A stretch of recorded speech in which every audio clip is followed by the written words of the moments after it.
everyone, welcome back to another video. This is going to be a short one, but it's one that I was sent today while I was streaming, and I wanted to make a video on this because, as some of you may know, I'm a huge Sega fan. I worked at Sega, I've always enjoyed Sega stuff, and Sega has just been a huge part of my life, a huge part of my upbringing, from the Master System to the Mega Drive to, Sega Saturn, Dreamcast. I didn't really invest in the 32X. Friend had a Mega CD, so we played that, known over to you guys in the US as a Sega CD. So I've been entrenched in Sega all my life, and they've pretty much been one of my favorite, if not the favorite publisher of mine of all time, because of just it's who I grew up with.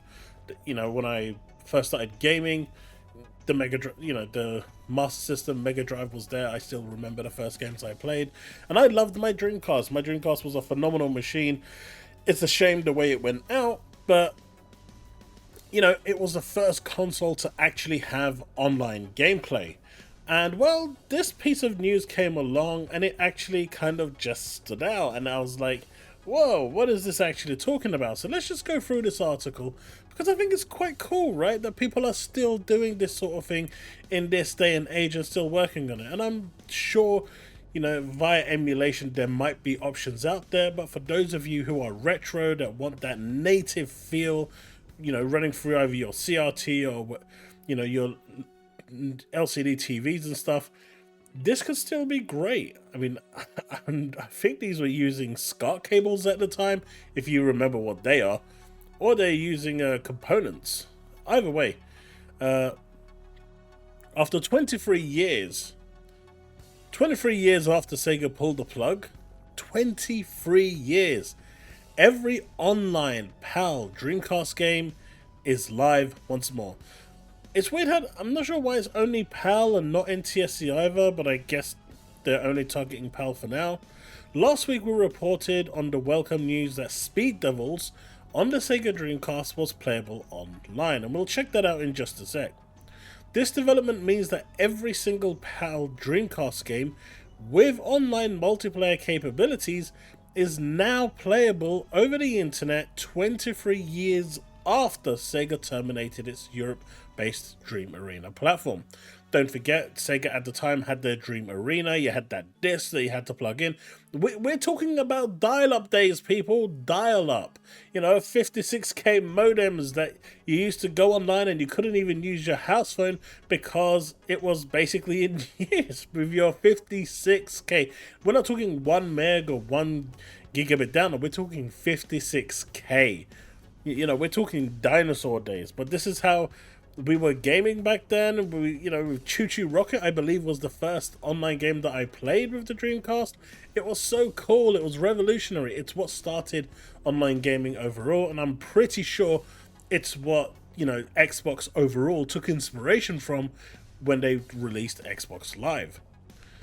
So it says the free Dream Arena service launched in 1999, and don't forget it was free, right? No Xbox Live type payment or anything, or PS Plus type payment or anything. This was totally free, and was created in partnership with Sega, ICL, BT, and other ISPs. Its North American counterpart was also known as Sega Net. You also had a Sega Net CD. In fact, you even had like the Black Dreamcast, which had a Sega Net over it as well, which was really cool. It was closed on February 28th, 2002, so we're talking, 23 years now. Sega Net lasted only a little bit longer, but the homebrew community has been slowly but surely bringing Dreamcast games back online using a combination of special hardware and private servers. So let's just open that up, and then that one. And so if we go here, yet another Dreamcast racer has been brought back online, Speed Devils. Fans have successfully managed to bring the Ubisoft Montreal game Speed Devils Online Racing back online after years of effort, as reported by Dreamcast Live. According to the new blog written by, PC Wizards, the effort to restore the game's online functionality was the work of the Dreamcast community members Schumer and Flying Head. As PC Wizards reports, Schumer had originally started working on bringing the game back online in 2017, but Speed Devils proved to be a bit more stubborn than other Ubisoft titles like Pod Speed Zone and Monaco Grand Prix Online that shared the same server code, with a missing piece preventing players from initiating online matches. As a result, Schumer put the project on hold for 8 years before Flying Head came in and identified what had been missing from the equation. Speed Devils Online Racing, in case you're unaware, is an online version of the 1999 game Speed Devils, which itself was an altered version of Speedbusters for PC. It was released in the year 2000 and removed from main championship from the original game, the players instead only having 2 options available to them from the main menu, an online and offline mode. It's pretty cool that they managed to get this up and running and working. And then we have this. 25 years later, getting your Dreamcast online has never been easier. The Dreamcast is now 25 years old. It launched in Japan at the end of 1998. I actually got mine in 1998. I had an imported Japanese one with the orange swirl, and I even have the orange box, you know, the one that came in limited supply, and that had the, you know, the signature of the president of Sega at the time. And recently celebrated a quarter century since its North American release. The first home console to come with internet connectivity out the box, Sega's final domestic gaming system. It was a shame that this actually disappeared. The Dreamcast was a phenomenal machine. You might therefore assume that the online side of Dreamcast appeal is null and void in 2024 or 2025, but you're wrong, and as is so often the case, it's the efforts of hardworking fans which have enabled the console to go online once more.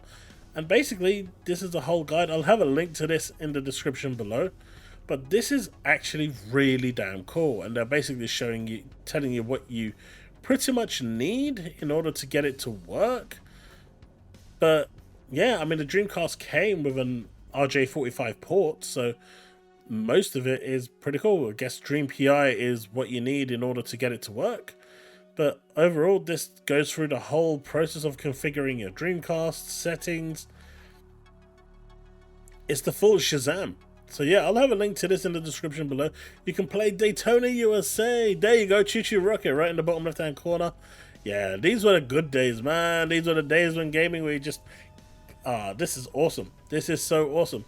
And it looks like you've got different settings that you need to enable depending on the game that you're playing. But yeah, this is phenomenal to see that even in this day and age, while everyone is battling it out with the, you know, Xbox and PlayStation and all this and all that, great consoles never die. And you can see here that, you know, the Dreamcast will live on as one of the, in my opinion, greatest consoles of all time. It had some of the greatest games of all time, and as far as I'm concerned, it was just amazing. You know, from Silent Scope, if any of you remember that, it spurred, like, you know, it's influenced so many other different games within that genre. But Silent Scope was, like, if I'm not mistaken, like one of the original games. You've got Shenmue over here, again, just a purely magical game. Crazy Taxi, you know, Fighters, King of Fighters that is over there. It's just great. So many great memories and so many great so many great things to appreciate. But anyway, folks, I wanted to get this video out there because well, I saw this and I'm sure there are a lot of you out there who enjoyed the Dreamcast. There's a lot of you out there who, you know, have fond memories of the Dreamcast. And if you still have one like I do upstairs, maybe you might want to take it out, dust it down, and give it a try. Who knows? But let me know what you think in the comment section below, and if you do try it out, I'd love to hear your thoughts. Join my Discord or find me on social media. All the links in the description below.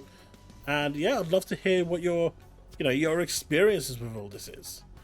Right, everyone, that's the video. If you've enjoyed it, like, subscribe, hit that bell to stay up to date with all content I release. If you want to support me further, if you want to support what I do further, you can do that via that super thanks button, or by simply becoming a YouTube member, where you can get content like this earlier than anyone else. Well, everyone, that's the video. Have a good one, and I'll see you in the next one. Remain legend.